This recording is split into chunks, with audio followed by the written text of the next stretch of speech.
This is the Ag Queen Podcast. This podcast explores the agriculture industry with the movers and shakers of those shaping it. Here's your host, Lori Boyer. Greg Ruehle is joining me here today. He is the executive director of the National Sorghum Producers, and I've been checking in with Greg when we can, just get an idea of what's going on with the sorghum industry and the ag industry in general. And I know that you are talking to me from a water meeting. I don't think it matters what crop we're talking about. There's always something that is of concern when we say the word water, and that goes for NSP as well, right? It certainly is, Lori. Good morning, and it's great to reconnect with you and have an opportunity to get caught up on some of the policy activities that sorghum is involved in here at the state level and then nationally as well. Where should we begin today with some of those things that you are working on? Well, we got a little bit of an update on the Farm Bill, so let's go there, and then we can kind of wrap up with some of the more local discussions that are going on. And when you're in the middle of drought conditions like we are here in the High Plains, water is always the first subject matter that comes up. So why don't we kick off around the Farm Bill? I think that's a great idea. Last week had a chance to be in Washington, D.C. For a few days. While we were there in town, we were able to meet with Senator Boozman's staff. Senator Boozman is the ranking member of the Senate Ag Committee. He introduced a framework that he's supportive of, and many of the Republicans in the Senate are supportive of, for a Farm Bill rewrite in many respects. Now understand the framework is not legislative language. It's kind of broad policy ideas. And as we review that, as Senator Boozman and his staff presented that, in many ways, it mirrors the bill passed by the House Ag Committee in late May. And that was exactly what Senator Boozman had said his goal was from the beginning, was to bring an alternative approach on the Senate side that more closely mirrored the bill passed by the House Ag Committee. So in that respect, it's been fairly well received by kind of ag groups across the board. There's still details for us to go through, and probably the classic example of that would be with regard to reference price changes, reference price increases. The framework mentioned a 15% average reference price increase across the commodities, but it doesn't get specific with each commodity in terms of what that reference price change might be. We anticipate the Ag Committee, the Senate Ag Committee, to begin to work through the framework and more details. We're hopeful that discussions will occur between the Democrats and the Republicans, where they would begin to coalesce around a Farm Bill plan that ultimately could be debated and passed out of the Senate Ag Committee, which is really the next step in this process, is to get a bill out of the Senate Ag Committee. And then each bill could go to its respective floor for debate, discussion, and then ultimately conferenced out into final Farm Bill language that we would have in place. That end goal's a ways away. Right now, there's just a lot of discussion that has to occur between the Senate Republicans and Senate Democrats to find common opinion on those policy changes that are important and that could be agreed upon by both parties. Is there anything in either version of the Farm Bill, the House or the Senate, that's been released that NSP doesn't feel is good for the industry, or anything you're pushing back on?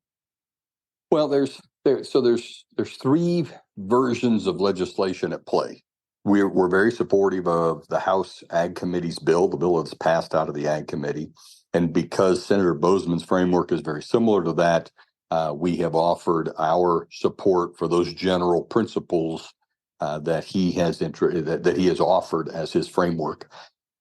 We've met with the Senate Democratic staff. We have some real challenges there with the approach that's been taken, and I think a lot of other commodities are in the same boat, because there's a distinct need for updating reference prices to be reflective of current market conditions and to be reflective of the costs that farmers face today, whether that's seed, fertilizer, land costs, et cetera. All those contribute to a higher break-even price than what the current reference price would suggest. And that reference price is from 10 years ago. And so there's a definite need, kind of a cost of living adjustment, if you will, that needs to be made to that reference price. And then what about the other versions? The other two versions, the Senate framework from Senator Bozeman and the House Ag Committee passed bill, are very similar. We're Right. waiting on the specifics of the reference price increase in the Senate bill, and we've been supportive of that issue in the House passed legislation. Beyond the farm bill, any comments on where we're at with the ag appropriations bill or where we're not with it? Yeah, so the ag appropriations bill was passed out of committee and is awaiting further consideration in the House. We're waiting on the report language to be filed. That's really where the details occur in that appropriations measure, and we can kind of understand where the House ag priorities are. Generally, the House committee, the appropriations committee, has been looking at ways to cut costs and to reduce federal spending as they've been moving these appropriations bills forward. So obviously, we've got to take a hard look at what comes out of the committee to make sure that any priorities that Sorghum has included, which are principally around improving genetic performance, improving human nutrition opportunities related to sorghum, et cetera, we're going to want to take a hard look at any potential cuts in those programs as that bill moves through the House process. Appropriations bills begin in the House, then move to the Senate, and then ultimately conference out. So, there's work to do over the next several months around appropriations. I think shift gears a bit to a subject we've talked about a lot in the past, Lori, and that is the 45Z biofuels tax credit that was part of the Inflation Reduction Act. There's a interagency committee that is working to write the rules around that. That interagency committee includes the Departments of Agriculture and Energy. It includes the Environmental Protection Agency, and it includes the Department of Treasury. So it's an interesting interagency group that's working on writing rules. They are continuing to move forward, albeit it feels really slowly. We anticipate a request for information coming out of that interagency group as early as this week that will allow Sorghum to weigh in on our priorities for federal projects that would support 45Z. Those requests will be everything from including or updating the GREET model that's used to determine those carbon intensity scores, those credits that will be accrued by the biofuels makers, to a reasonable approach to agricultural practices that can be implemented on the ground that will result in a reduction in carbon emissions. It's a wide-ranging process, but it's one that finally is beginning to feel like we're going to make some forward steps in that space over the next weeks or so. The administration remains committed to having these rules finalized, or at least proposed rules as far as they can by the end of the year. That's really important because those tax credits begin to take effect with ethanol that's produced or biofuels that are produced beginning January 1st, 2025. So we remain actively engaged in that 45Z process as a representative of our farmers and the sorghum crop that they produce, which is a critical component to biofuels production here in the U.S., and especially the High Plains. Check. Greg, are there any specifics in that GREET model that NSP wants changed? Well, probably at the top of that list would be a pathway dedicated to sorghum. Right now, the pathways for sorghum kind of play off of the pathway that exists for corn. And we know that there are different production practices that are implemented in sorghum than they are in corn. And we believe that those unique practices, or those practices that are related to sorghum, will have a greater impact on carbon reductions or reducing that carbon intensity than they would necessarily in a corn crop. So finding those opportunities to have a specific pathway for sorghum, regionality, recognizing that the high plains is not like the I states when it comes to producing a crop. And we have to take measures to preserve soil moisture, like covers and cover crops to the extent that those are feasible, like reducing or eliminating tillage.